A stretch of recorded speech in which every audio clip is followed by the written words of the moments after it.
Welcome to Middle Fingers Up. I'm your host, Kieran, and today we're doing an It's Good to Gup Shup segment. So it's just you and I. Today's episode is actually inspired by a little squabble I got into that led to parting ways with a white friend and I. So more on that maybe later, but this friend is a therapist, went to a really good therapist school, is a very good therapist, registered, all that stuff, well respected in the community. And I think what inspired this, that even therapists with the best intentions, those of us that are under the mental health umbrella and support people, the vulnerable population, I think we have a lot of work to do when it comes to digging deep and working on our embedded white supremacy. It's like far down deep in there. And as I've been pulling it out and working on my internalized racism, I'm realizing I have a long way to go. And what happened is what I'm finding myself and the white friends that I have been surrounded by for years and years are parting ways. And I'm not going to make this episode about that. There's something that was said in the parting ways that really stood out to me. One of the part of the parting ways that was said to me was when we were leaving our friendship, my white friend said to me, "I can't believe you don't have anyone helping you through all of this unlearning of my white supremacy, my internalized racism that's leading me to close doors on a lot of relationships with my white friends." And I've been thinking about that comment a lot. I think a lot of therapists that have been trained in the Western world, whether they're white or of color, but mostly the ones that are white, I'm finding that they don't see the support systems that us people of color have outside of individualized therapy as actual supports, or they don't acknowledge or even realize what additional supports can look like for us. I think this is because those of us that go to mental health school, we're not taught this kind of value. We are taught if it's not white, it's not right. It's this Western framework of what is mental health support. I have had a huge jump in my learning curve about my role in supporting white supremacy, my role in this whole internalized racism I'm working through, that white girl complex I talked to you guys about. And I'm really grateful to the racialized therapists, the BIPOC community, the WhatsApp group chats with a few brown people that have been working through this with me, the brown spaces I've been invited in, the activists that are responding back to my curiosity, my questions, the ones that have come on the episodes here, and a lot of people of color in the community that I don't even know that I've reached out to because I've read a comment or the work that they're doing on social media and the back and forth we've had. All of that has been contributing to the amount of healing and growing I have been so fortunate to do, but I know I have so much more to do. But I think what I'd like to focus on is that statement of I'm realizing that is it that brown people are resistant to mental health supports, or is it that mental health supports are resistant to us? In North America, 84% of therapists are white, This is through the American Psychological Association, and the numbers are very similar in Canada.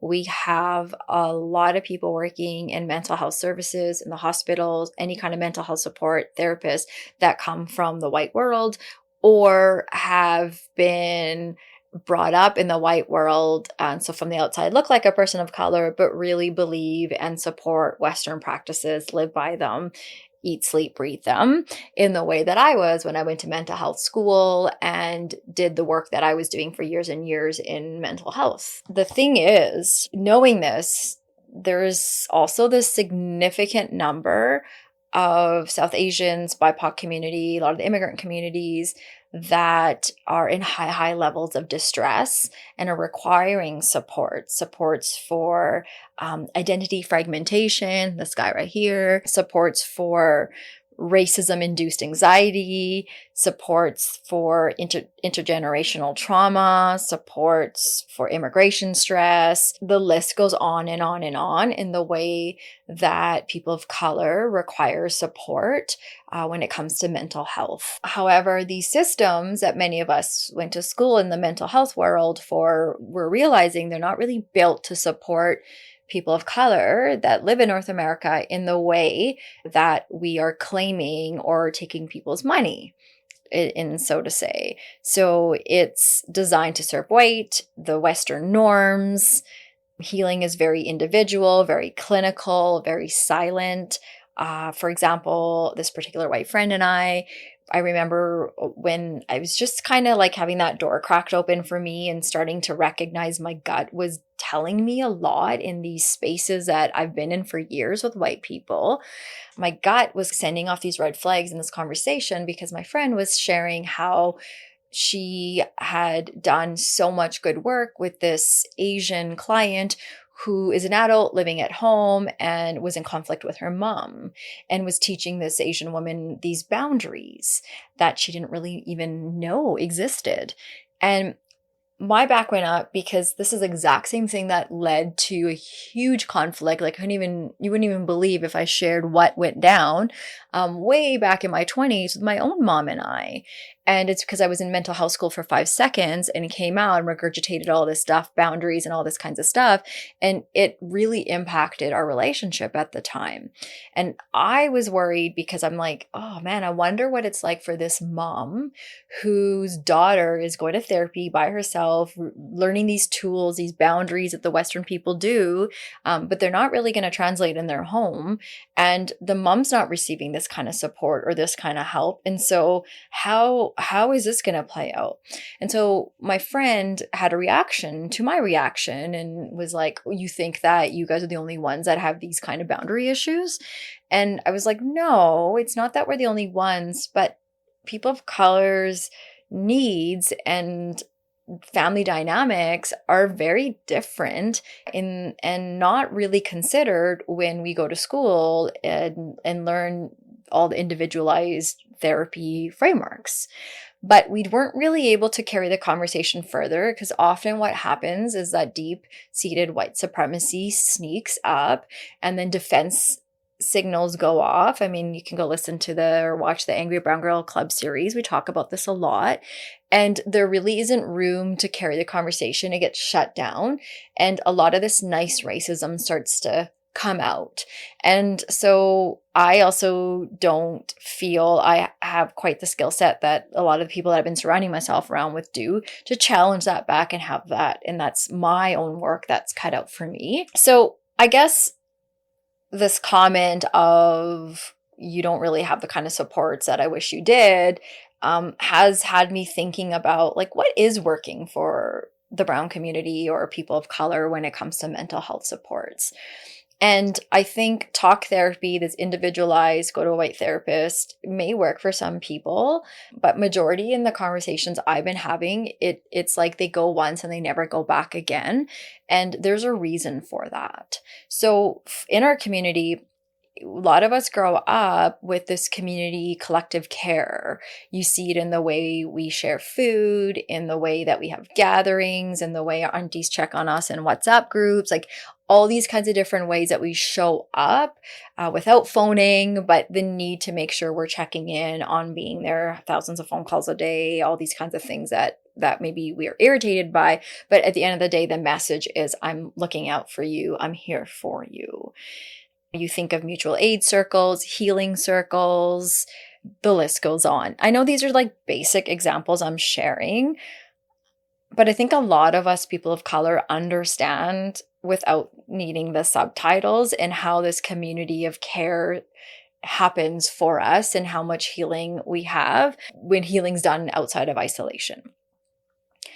For me, I've been connecting to more South Asian people, particularly brown girls.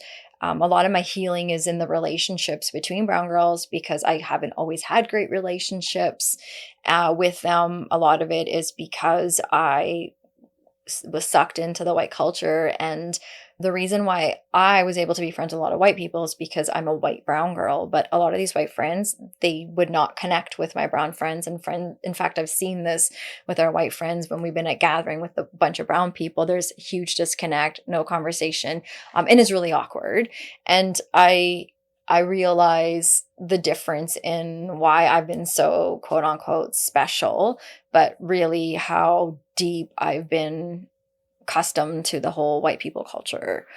And so being around brown people, brown women, being these group chats, going to events is helping me.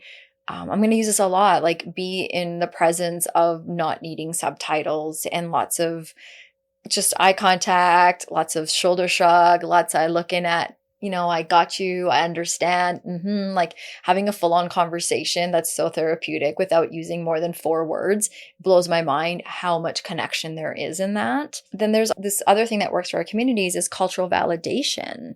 So healing isn't just telling your story. It's like someone believing you and you not needing to provide like so much context in your story. And I remember one woman who's been on an episode recently talking about being in therapy and her therapist asking all sorts of questions, but really trying to just get information about her culture and her family dynamics and really curiosity for her own selfishness, not really about the space they're in the therapy.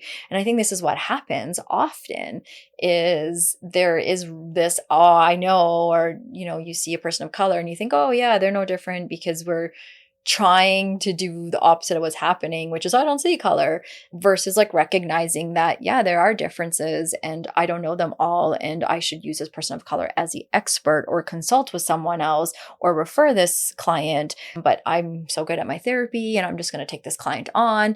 And then a lot of people don't go back because there's such a disconnect and like subtitles galore is what's needed. So there's not this pathologizing. It's like totally understanding. That's what I'm finding with racialized therapists, nodding and getting exactly what's happening. It's really hard to put in words how validating sitting with someone in that context is when you didn't realize you needed something so badly. And then when you get it, you're like, oh my gosh, this is what my gut and my intuition's been craving in these spaces that I've been continuing to be putting myself in. That I think, again, on a surface level, having these friendships, relationships, colleagues is totally cool. It's totally great. But I was in a deeper relationship with a lot of these white friends in a way that I should have really been with people of my own color. And I've talked to women who are like, yeah, my best friend, quote unquote, is white, but really not in the same way that I found myself connected to other people of color who I'm more close with and who I can share my own grievances with.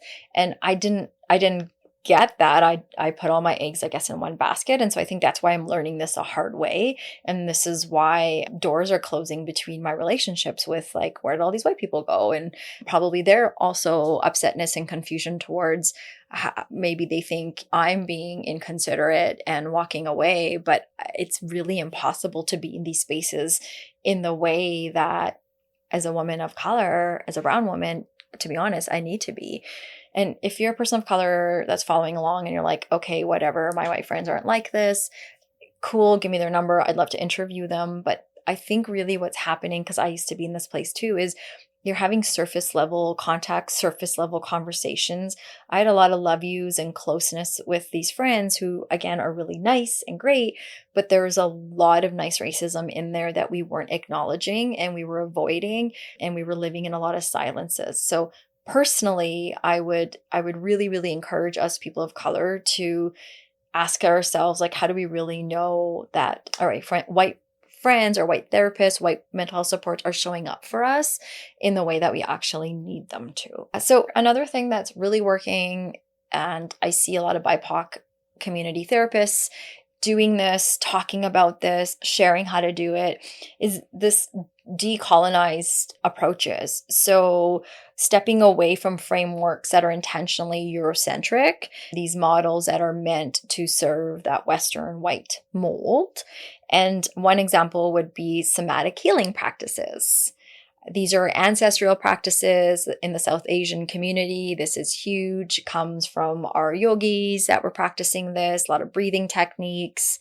A lot of the indigenous community also have somatic practices that come from a place of healing that involves body and mind, spirit, story. These are things that are really, really helpful for a lot of our elders, a lot of immigrants that have come in who don't have the capacity to sit across someone in therapy and do talk therapy, but could really use a support. And so I think it's really beneficial for us to start tapping into a lot of our Western practices that aren't working, but a lot of the Eastern ways that come from our ancestry that have always been there, meditation, all of these things that are being sold back to us, they come from a place that is ours, and really encourage seeking racialized therapists who understand how to follow, how to support these practices. Therapists who look like us, or therapists that are unpacking their privilege,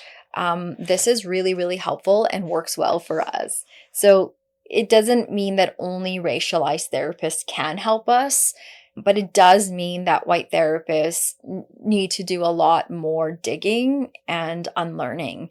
So I know of one white therapist that has openly, she's been on a couple of episodes in the early days. She's honestly the only white therapist that I've ever met that's openly talked about the unlearning and work she has cut out for her. A lot of the white people around me and therapists I work with think they've read a book and done a course and they're aware, but those same people don't talk to me and I don't talk to them anymore. And that's because this lack of awareness has gotten in the way of our relationship. I don't feel comfortable and safe enough to be able to address what I'm seeing and what's happening with this nice racism. And they don't have the capacity or ability to also recognize and bring it up. And yet they are saying that they're able to support the BIPOC community. And I think what happens in the Western world, there's a lot of operating in isolation and not connecting. And this is something people of color do so, so well. And so when we see one thing happen, we know that there's a significance of other similar situations or events that are connected. What I appreciate about this white therapist who spoke in humility really about how she has a lot of unpacking of how oppression and systems have impacted people of color and her role in it, even though her intention's not there, even though she's not the one that did all the things that are written in the history books, but she gets that she's part of that history. And I think that's the piece about not disconnecting.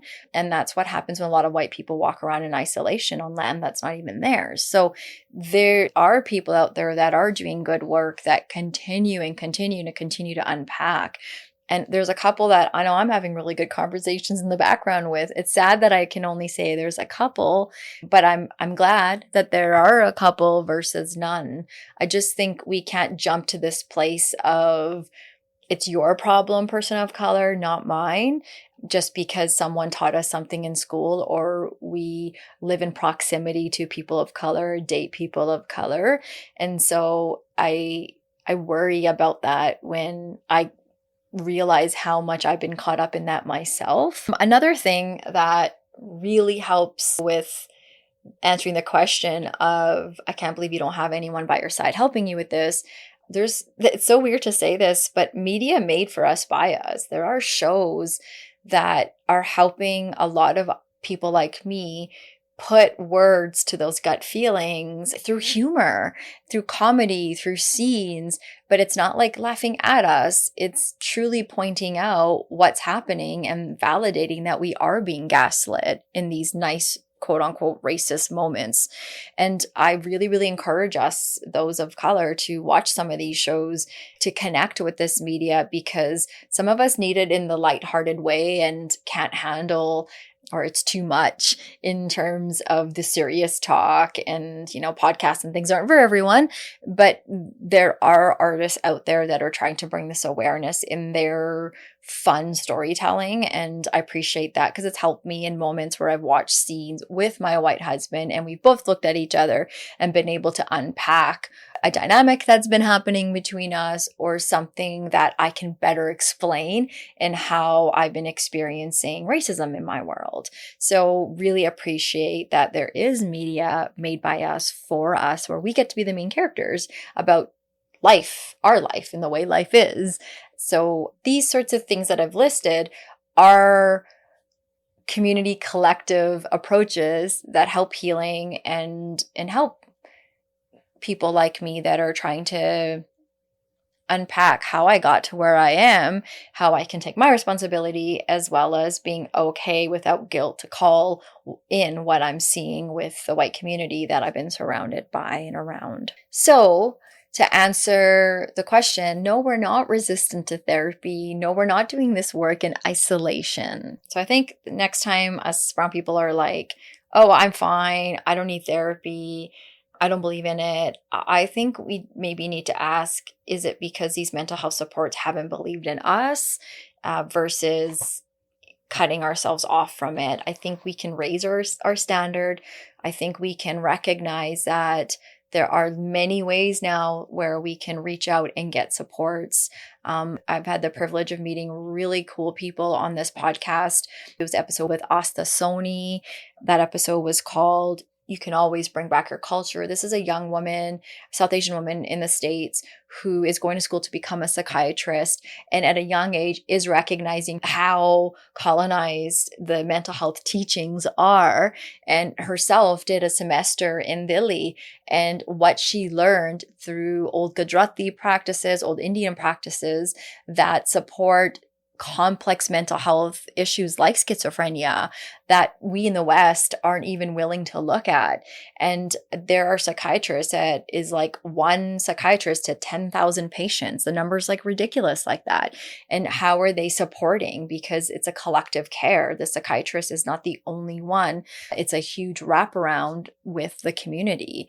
I got a lot of feedback. That was episode 121 with Asta Soni, and episode 125 with Balak Dadwal, who is a grief and loss recovery specialist. And her episode's called You Don't Have to Erase the Past. I got so much feedback from elders in particular and other people from the community who really liked how she spoke and how she brought the conversation of grief right before us. And again, these are professionals, either up and coming or maybe haven't done the mainstream Western teachings. And sometimes we shake our head and we look down on schoolings that haven't really been regulated in the way social work, psychology have. And so I would really encourage us to expand and broaden, because at the same time, a lot of people of color are not getting into universities that are allowing them to do social work, psychology, all those kinds of things too. I had a Chinese friend on, Doreen Chin, who talked about the struggle she's having and not getting accepted to a local university. And we talked about the racism in the education system. And so I appreciate people of color that are finding ways to bring in Eastern practices, but also do a little bit of schooling as well that maybe isn't the mainstream way. And it's like, however we can get out there, however we can find ways to help our communities heal, I think we should, as long as we are looking at ethical ways and that understand as mental health practitioners, we are serving a vulnerable population and we don't want to be taking advantage of the population. So this gupshup was some food for thought, some unpacking I'm doing, some realizing I'm doing about my own work needed in terms of having gone to school in Western mental health and what's cool about that, what I can pull from that, but also what I have to realize and how it's gotten in the way for a lot of my community and a lot of other BIPOC communities. Look, I want to hear from you guys. I really, really appreciate the feedback I get from our community when episodes like these go out. I think there's a lot of people in private conversations that have said that they're just not at a place or ready to talk about some of these things because there is a lot of fear about what happens out there for people of color. As I talked about, that anxiety induced with racism. And I'm here and will continue to be here and welcome these conversations when all of you are ready, because they're door openers. We're just scratching the surface. We're building off of them. I really appreciate the feedback that comes in because it allows us here at this platform to realize what you guys need and what we can do together. This is a place for us to come and have these sticky, scary, weirdly feeling conversations. There's a lot of brown people, a lot of people of color that are in relationships with white people, whether it be through work, whether it be in the personal world, or raising kids that are biracial like me. And I think we have to start recognizing some of these dynamics so that we can help our kids break the cycle. It's never too late for us to. And so I want to keep having these conversations with you guys because I don't want us to be walking in anger. I don't personally want to be closing doors with these relationships with white people that I've had for so many years. So as I'm learning the way to address that, I'm really hoping the people around me that are white are also doing that. So we can come together, come to the table and have conversations that allow us to take responsibility as well as to grow together. So reach out. Let's have more of these. Thank you for this. It's good to gup shup. Talk to you soon.